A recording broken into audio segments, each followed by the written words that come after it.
Hola, buen día, mi nombre es José Gótez Palazuelos y estoy grabando desde México para Medscape en español. En los videos de los dos últimos meses hemos hablado sobre el manejo de la prediabetes y los factores de riesgo para el desarrollo de diabetes, por lo que vale la pena hablar un poco de los métodos y criterios diagnósticos de la diabetes mellitus. Este aspecto debe de ser uno de los pilares más importantes para todos aquellos profesionales de salud que están en contacto con pacientes en riesgo para presentar diabetes y los que la padecen. Se han podido establecer 4 criterios para el diagnóstico de diabetes mellitus. Por lo general, se puede mencionar que el umbral establecido para cada uno de los criterios se basa en estudios en los que se establece que la elevación de glucosa por encima de esos valores incrementa el riesgo de complicaciones macro y microvasculares asociadas a la diabetes mellitus. Los primeros 3 criterios son relacionados a los valores de glucosa sérica, mientras que el último se basa en la medición de hemoglobina glucosilada.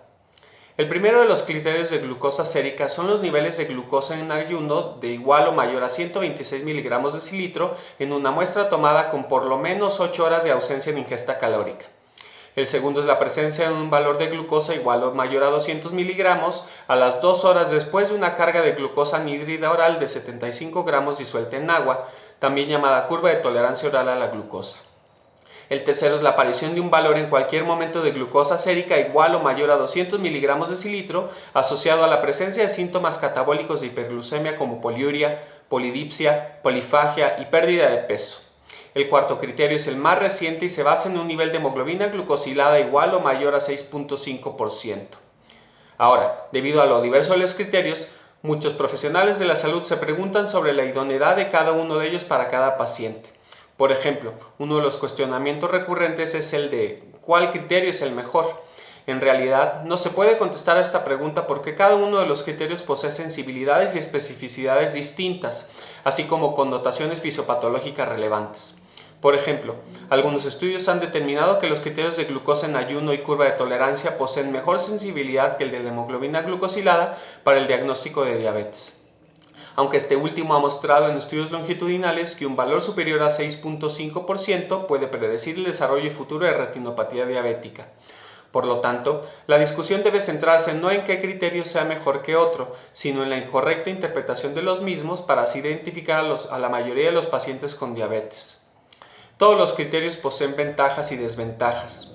La glucosa en ayuno es sencilla de tomarse, barata, reproducible por la mayoría de los laboratorios, pero puede no encontrarse elevada en pacientes con diabetes temprana, porque la secreción endógena de insulina, aunque ya afectada, es todavía suficiente para mantener la glucemia en ayuno dentro de rangos normales. La curva de tolerancia a la glucosa es el método con la mejor sensibilidad para el diagnóstico temprano de diabetes, ya que sirve de subrogado porque su alteración indica que el paciente presenta alteraciones en la primera fase de secreción de insulina, misma que se produce de forma temprana en el desarrollo de la diabetes. En contraparte, algunos autores sugieren que la curva de tolerancia es un estudio con una alta variabilidad, por lo que su interpretación debe tomarse con cautela, mientras que algunos pacientes la consideran tediosa y difícil de soportar.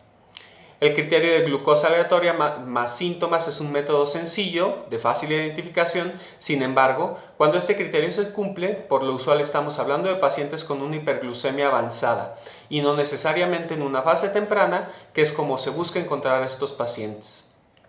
La hemoglobina glucosilada sérica, más no la capilar, es un método fiable que no requiere del ayuno, posee una menor variabilidad diaria que no se afecta por diversos factores estresantes, pero como se dijo, presenta una menor sensibilidad diagnóstica. Además, no puede utilizarse en niños y, sobre todo, la interpretación de su resultado puede interferirse por condiciones como falla renal, hemoglobinopatías, falla hepática y raza.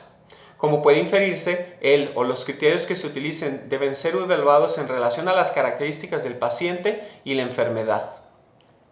Un aspecto muy importante que en ocasiones es pasado por alto es la confirmación del diagnóstico.